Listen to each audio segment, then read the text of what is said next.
Friends, welcome back all of you in S pharma. तो आप सभी कैसे हो? आई होप कि आप सभी ठीक ही होंगे। तो आज की इस वीडियो में हम बात करेंगे इन्फ्लामेशन का एंड मैकेनिज्म ऑफ इन्फ्लामेशन का, देन अल्ट्रेशन का भी। ठीक है, मैं आपको सिलेबस से इंट्रो करा दूं। तो यह हमारा pathophysiology B pharm second sem का सिलेबस है और इसमें हम लोग आज कवर कर रहे हैं अपना basic mechanism involve in process of inflammation and repair. ठीक है, इसमें हम लोग पहला वाला जो कवर करेंगे clinical science of inflammation, introduction, different type of inflammation, mechanism of inflammation, सारी चीजें ये कवर होंगी। And then alteration in muscular permeability and blood flow, यहाँ तक के इस वीडियो में कवर होगा। तो अगर देखा जाए तो इस यूनिट का मोस्ट इंपॉर्टेंट क्वेश्चन यहाँ से बनता है कि ये मैकेनिज्म ऑफ इन्फ्लामेशन बताओ और इन्फ्लामेशन क्या होता है उसको बताओ। तो ये 7 या 10 मार्क्स का क्वेश्चन भी बनता है। तो वीडियो बहुत ही इंपॉर्टेंट होगी, वीडियो के लास्ट तक आप लोग बने रहिएगा। ठीक है, तो आप क्या करेंगे, व्हाट्सएप ग्रुप को भी ज्वाइन कर सकते हैं लेटेस्ट अपडेट के लिए, जिसका लिंक आपको डिस्क्रिप्शन बॉक्स में मिल जाएगा। और इससे पहले के अगर लेक्चर आप नहीं देखे हैं तो प्लेलिस्ट आप लोग चेकआउट कर सकते हैं, जिसका लिंक आपको वहीं डिस्क्रिप्शन बॉक्स में इसका भी मिलेगा। इजी वे में आप लोग देख सकते हैं। अगर आपको इजी वे में नोट्स भी डाउनलोड करनी है तो टेलीग्राम ग्रुप को तुरंत ज्वाइन करो और नोट्स भी डाउनलोड कर लो। ठीक है, अब हम चलते हैं अपने टॉपिक पे। तो हमारा टॉपिक क्या है, सबसे पहले हम बात करेंगे इन्फ्लामेशन का।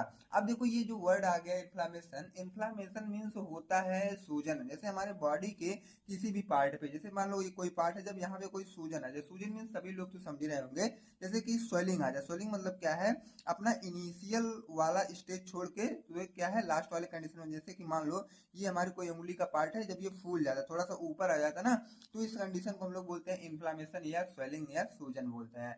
अब देखा जाए तो ये एक ऑटो इम्यून सिस्टम की तरह भी वर्क करता है। अब देखो किसी को पता होगा ऑटो इम्यून सिस्टम, किसी को नहीं पता होगा। अब मैं ऑटो इम्यून सिस्टम की बात करूं, जैसे देखो हमारे होते हैं ना, एक एंटीजन होते हैं, एक एंटीबॉडी। तो एंटीबॉडी जो है हमारे बॉडी के अंदर प्रेजेंट होती है और एंटीजन जो हमारे बॉडी के बाहर से आते हैं, जैसे फॉरेन पार्टिकल्स या मटेरियल, जो क्या करेगी हमारी एंटीबॉडी उनसे लड़ने का काम करती है।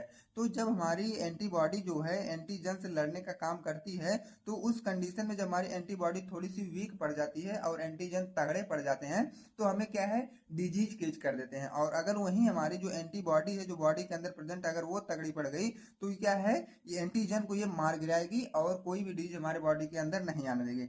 तो अब आप ही जानो कि जब दो लोग के बीच में लड़ाई हो रही है, तो जाहिर सी बात है अगर कुछ इसका नुकसान होगा तो कुछ इनका भी नुकसान होगा।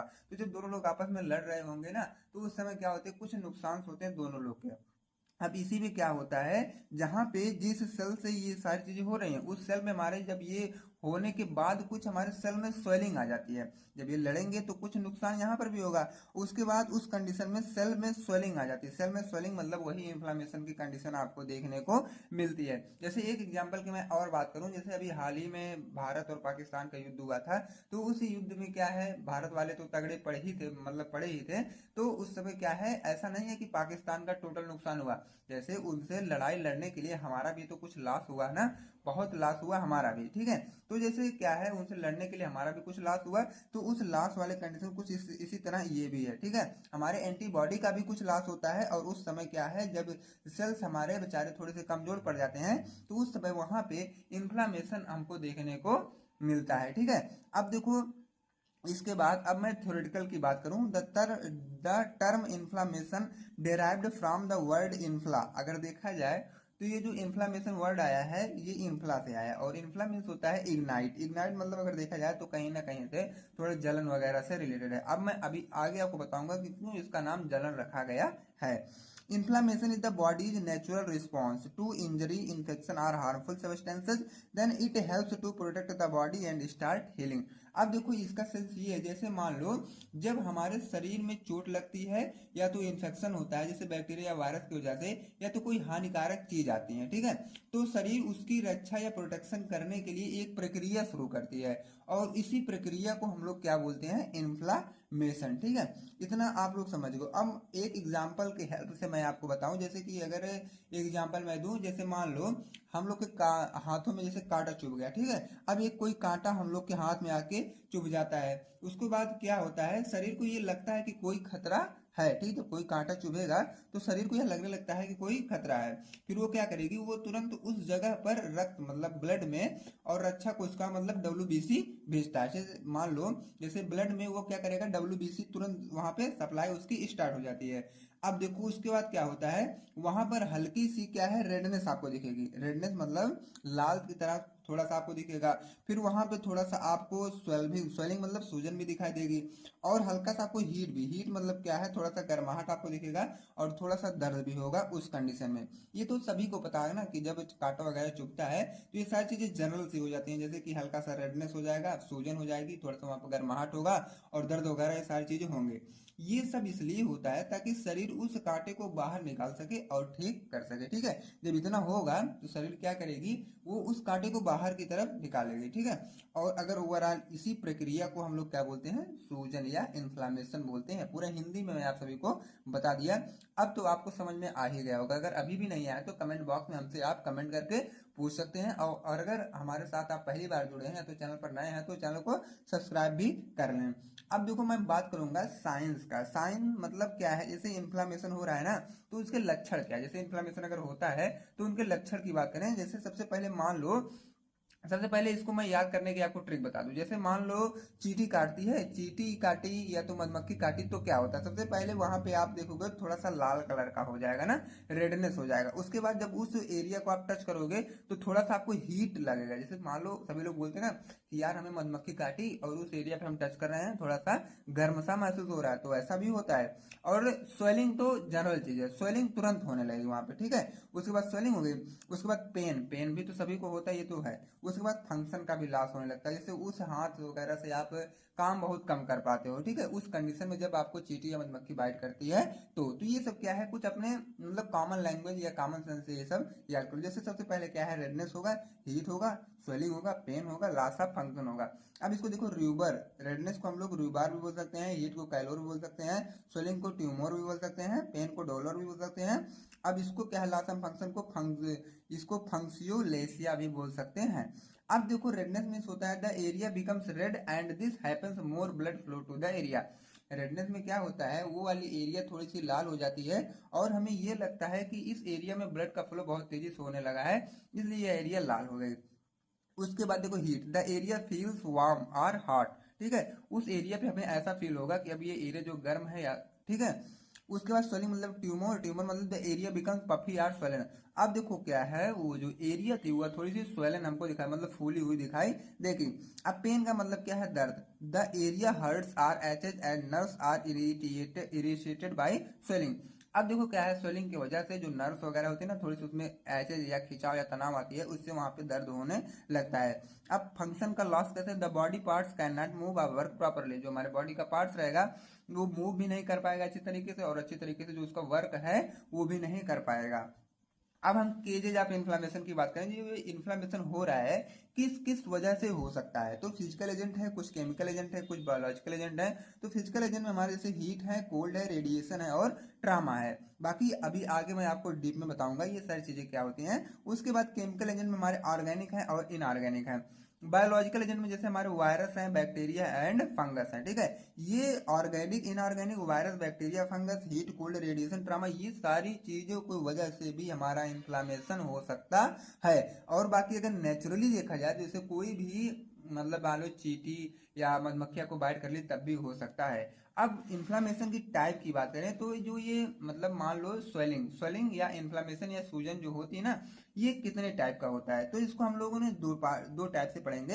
एक आर्गन के बेस पे और एक ड्यूरेशन के बेस पे। अब देखो आर्गन का बेस का मतलब ये होता है कि हमारे किस आर्गन में इन्फ्लामेशन हो रहा है या तो हो सकता है। और ड्यूरेशन के बेस पे वो जो हुआ है, जो भी इन्फ्लामेशन हुआ है वह कितने समय तक हुआ है, ये है ड्यूरेशन। और ऊपर है आपका आर्गन। अब आर्गन में मैं 3-4 केवल लिखा हूँ, बाकी बहुत टाइप के इन्फ्लामेशन होते हैं आर्गन में। जैसे सबसे पहले की बात करूँ, डर्माटाइटिस, ठीक है। डर्माटाइटिस मतलब डर्मा वर्ड से मतलब है स्किन, तो स्किन का इन्फ्लामेशन। और जिस वर्ड के आगे क्या जुड़ जाए, TIS, ठीक है। किसी भी वर्ड के आगे TIS जो जुड़ जाता है तो उस कंडीशन को हम लोग बोलते हैं इन्फ्लामेशन। अब देखो क्या है, नेफ्राइटिस है, ठीक है।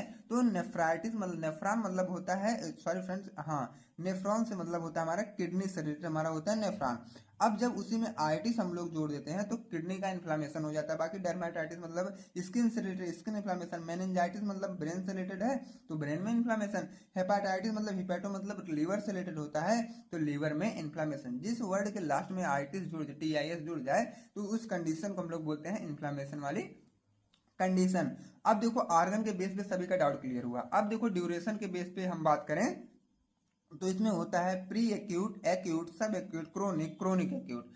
अब प्री एक्यूट में हमारा होता है जैसे 0 से 4 घंटे तक, जैसे कोई भी मधुमक्खी या चींटी बाइट करती है तो कुछ बहुत ही कम समय के लिए, जैसे redness, heat, swelling, pain, loss of sensation, ये बहुत कम समय के लिए होता है, ठीक है। जैसे कि 0 से 2, 3, 4 घंटे तक केवल हो सकता है। बाकी अगर वहीं एक्यूट की बात करें तो 3 से 5 दिन तक, जैसे कोई आर्गन वगैरह में हो जाता है तो 3 से 5 दिन तक रहता है।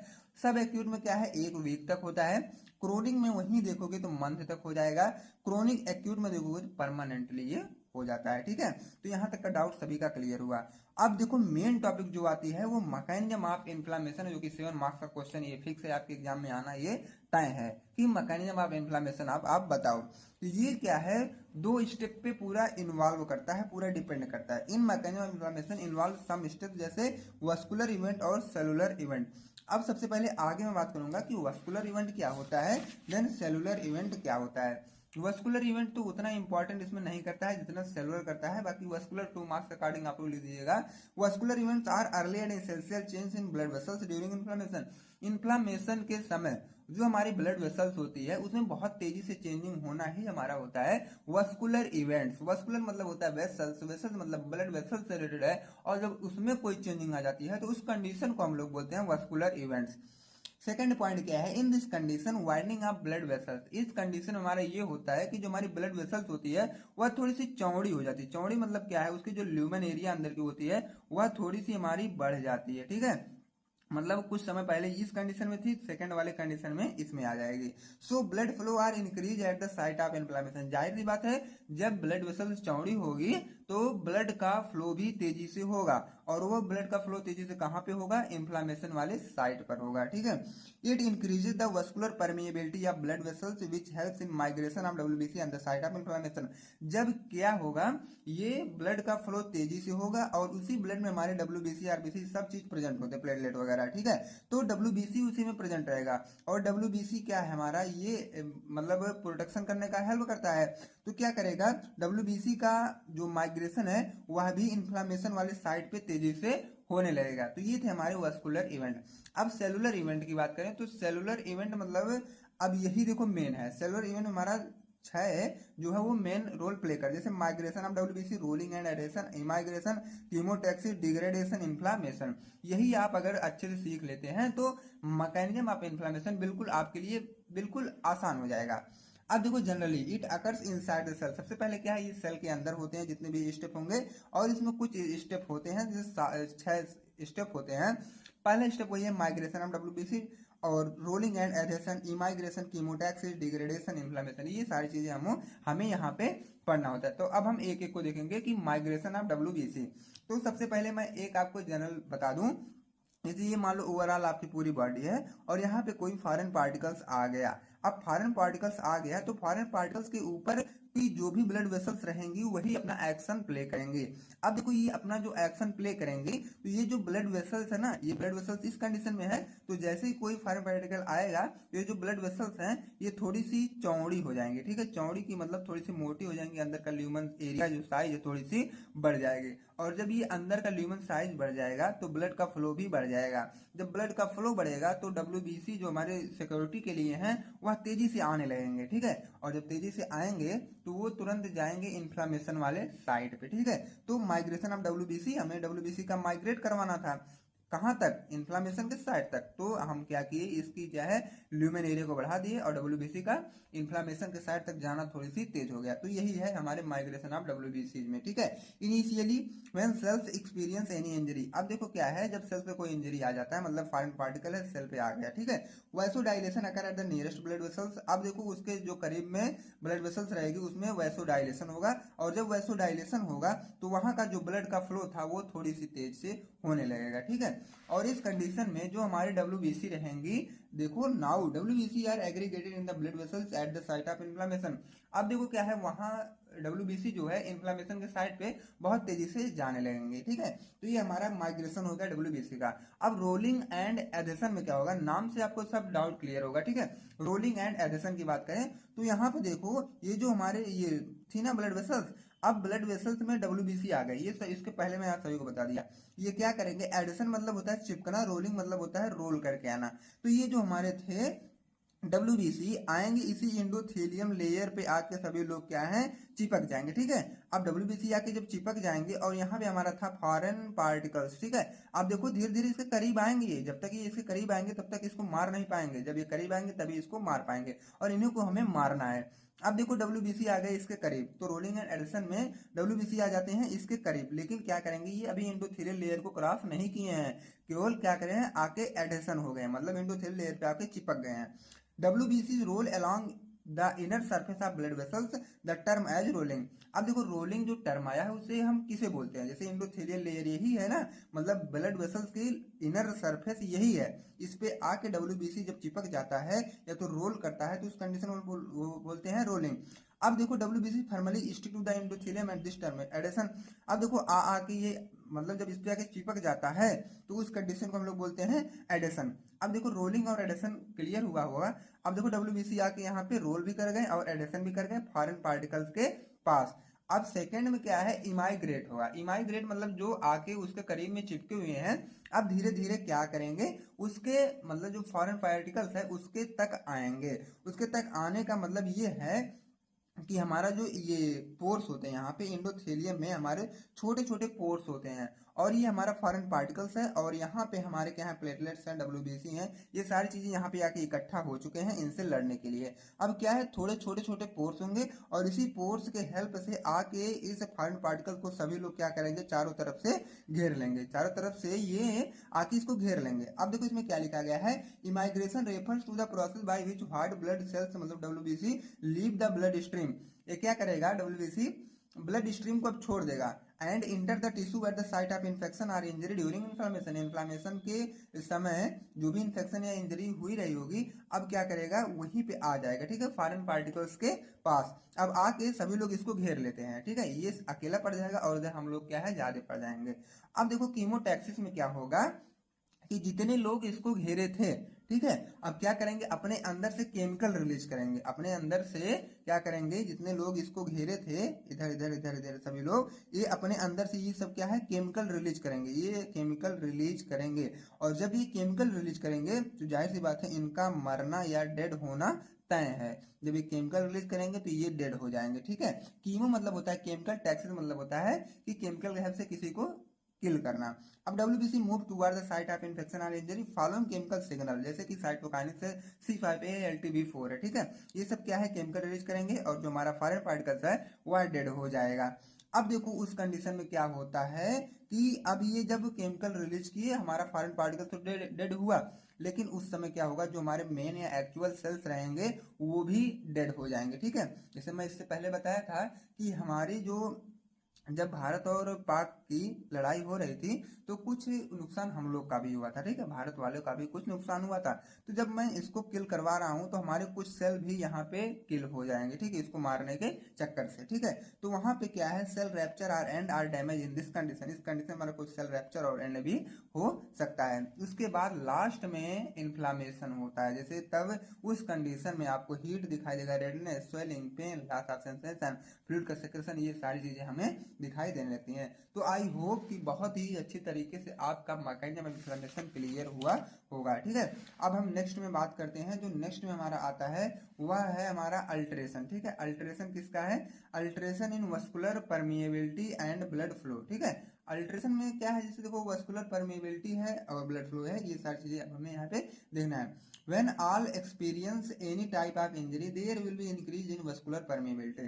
अब देखो कोई भी जैसे सेल पे इंजरी पड़ती है तो फॉरेन पार्टिकल्स आता है, इसके पहले मैं बता दिया कि नजदीक वाले जो भी ब्लड वेसल्स रहती हैं वह थोड़ी सी स्वेल करती हैं। स्वेल का सेंस ये है अपनी ल्यूमेन एरिया वो बढ़ा देती हैं। जैसे अगर इतनी समय कि जब कोई फॉरेन पार्टिकल्स आया उससे पहले ये छोटी सी पतले से पड़ी थी, कोई फॉरेन पार्टिकल जब इनको करीब आता है ना तो ये थोड़ी सी चौड़ी होकर बढ़ जाती है, ठीक। उसके बाद this also increase the blood flow due to vasodilation. अब देखो वैसोडाइलेशन की वजह से उनमें जो फ्लो होता है वह भी क्या है, बढ़ जाता है। अब देखो यहाँ पे क्या पतली थी, जैसे कोई आता है तो वह ब्लड फ्लो बढ़ जाता है। अब उसमें देखो लीक वाला जो वर्ड लीक आ गया ना, तो अब लीक का मतलब मैं आगे समझाता हूँ। इसमें कई सारे मैकेनिज्म इन्वॉल्व होते हैं। जैसे मैकेनिज्म क्या है, कॉन्ट्रैक्शन ऑफ एंडोथेलियल सेल। इसमें क्या है, जो एंडोथेलियल सेल होती है ना उसका कॉन्ट्रैक्ट होगा। अब देखो it involve the contraction of endothelial cell which forms gap between cells. इसमें क्या होता है, सेल के बीच में गैप होता है एंड इंक्रीज वस्कुलर लीक। जब गैप रहेगा तो वस्कुलर लीक बढ़ जाएगी, ठीक है। Retraction of endothelial cell, it involve the retraction of cells which increase the size of pores. इस कंडीशन में क्या है, पोर्स की साइज बढ़ेंगी। इससे पहले मैं बता दिया कि एंडोथेलियल लेयर में पोर होती है ना, उसी पोर्स की साइज बढ़ जाएगी जो कि वस्कुलर परमेबिलिटी को थोड़ी सी बढ़ा देंगे। उसके बाद थर्ड जो है, direct injury to endothelial cell. अब या तो क्या है, एंडोथेलियल सेल पे जब डायरेक्ट इंजरी होती है, it involves direct injury to cells due to any injury या ट्रॉमा विच इंक्रीज लीकनेस। अब देखो डायरेक्ट जब किसी भी एंडोथेलियल सेल पे होता है, मतलब जैसे चोट लग जाती है गहरी सी या तो इंजरी हो जाती है, वहां पे लीकनेस बढ़ जाता है। मतलब लीकनेस ये मतलब जैसे ये कोई ब्लड वेसल्स है तो ब्लड का जो निकलना है वो थोड़ी सी बढ़ जाती है। मेडिएटेड बाय ल्यूकोसाइट्स की बात अब हम करें, at the site of inflammation, inflammation के साइट पे ल्यूकोसाइट मतलब WBC activate and also increase vascular leakiness by releasing some mediator. अब देखो क्या है, कुछ मेडिएटर की वजह से भी लीकनेस बढ़ सकता है, ठीक है। अब देखो न्यू वस्कुलराइजेशन क्या होता है, according to this newly found capillaries under vascular endothelial growth factor are very leaky. अब जो नई नई कैपिलरी बनती है ना वो भी बहुत ही तेजी से लीक करने लगती है। तो ये हमारा हो गया अल्ट्रेशन हो गया, ठीक है। अब हीमोडायनेमिक चेंज की बात करें तो हीमोडायनेमिक चेंज मतलब क्या होता है, haem plus dynamic plus change. Haem मतलब होता है ब्लड, डायनेमिक मतलब होना है होता है मोशन। अब देखो कुछ इसी से रिलेटेड करके आपको पढ़ना है। It involve the alteration in blood flow. ये क्या है कि ब्लड के फ्लो में थोड़ी सी जब चेंजिंग आ जाती है तो इनको हम बोलते हैं हीमोडायनेमिक अल्ट्रेशन या चेंज, ठीक है। इट इन्वॉल्व सेवरल स्टेप, ठीक है। इसमें भी कुछ स्टेप्स हमारे इन्वॉल्व होते हैं। Initially there is vasoconstriction, सबसे पहले क्या है इसमें वैसो कॉन्स्ट्रिक्शन होता है, ठीक है, कुछ ही सेकंड में। Then persistent progressive vaso dilation, उसके बाद क्या है, ये जो प्रोग्रेसिव वैसो डायलेशन होता है वो चलता रहता है। फिर vasodilation increases the blood flow, जब वैसो डायलेशन होगा तो ब्लड फ्लो की इंक्रीजमेंट वहां पे होने लगेगी। Appears red and little warm at site of inflammation, जब ब्लड फ्लो का इंक्रीजमेंट होने लगेगा तो वहां पे थोड़ी सी आपको मतलब लाल की तरह या तो थोड़ी सी जलन आपको दिखाई देने लगेगी, ठीक है, इन्फ्लामेशन के साइड पे। देन डब्ल्यूबीसी फॉलो इमाइग्रेशन, उसके बाद डब्ल्यूबीसी क्या है, इमाइग्रेशन फॉलो करने लगेंगे। अब इमाइग्रेशन आप लोग इसके पहले मैं डाउट क्लियर कर दिया जब मैकेनिज्म पढ़ा रहा था तब। It can also define by triple response, और इसको हम लोग क्या है ट्रिपल रिस्पांस के हेल्प से डिफाइन कर सकते हैं, जैसे कि रेड लाइन, फ्लेयर और व्हील, है ना। It involves redness on the skin. अब देखो जो रेड लाइन है ये क्या है, रेडनेस ऑन द स्किन मतलब क्या है, हमारी स्किन पे थोड़ी सी लालपन जब आ जाती है तो ये रेड लाइन हो जाता है। फ्लेयर मतलब होता है it involves appearance of flush. अब देखो क्या है, ये क्या है मतलब जब स्किन पे फ्लश की अपीयरेंस, फ्लश आपको दिखाई देने लगे तो उस कंडीशन में ये फ्लेयर हो जाती है। व्हील का सेंस क्या है, it involves the swelling oedema of the skin, जब स्किन पे कोई स्वेलिंग आ जाती है तो उस कंडीशन में हम लोग बोलते हैं व्हील, ओके। अब देखो जब मैं आपसे नेक्स्ट मिलूंगा तो आगे का जो भी बचा है, ठीक है, पैथोफिजियोलॉजी के नंबर फर्स्ट में जितनी भी अब बची हैं, नेक्स्ट वाले लेक्चर में टोटल ये यूनिट खत्म हो जाएगी। जैसे यूनिट खत्म होती है तुरंत मैं नोट्स टेलीग्राम पे पीडीएफ बना के इजी लैंग्वेज में अपलोड कर दूंगा। आप सभी लोग डाउनलोड करके फटाफट से आप लोग हमारे साथ पढ़ते रहेगा, क्योंकि सेकंड सेमेस्टर का एग्जाम होने में बहुत समय नहीं लगता है, ठीक है। तो इसलिए आप लोग अपनी पढ़ाई अभी से स्टार्ट कर दो। बाकी मिलते हैं अगले वीडियो में। अगर आप सभी व्हाट्सएप ग्रुप नहीं ज्वाइन किए हैं तो डिस्क्रिप्शन बॉक्स में इसका लिंक मिलेगा, आप लोग कर लीजिएगा। मिलते हैं किसी अगले वीडियो में।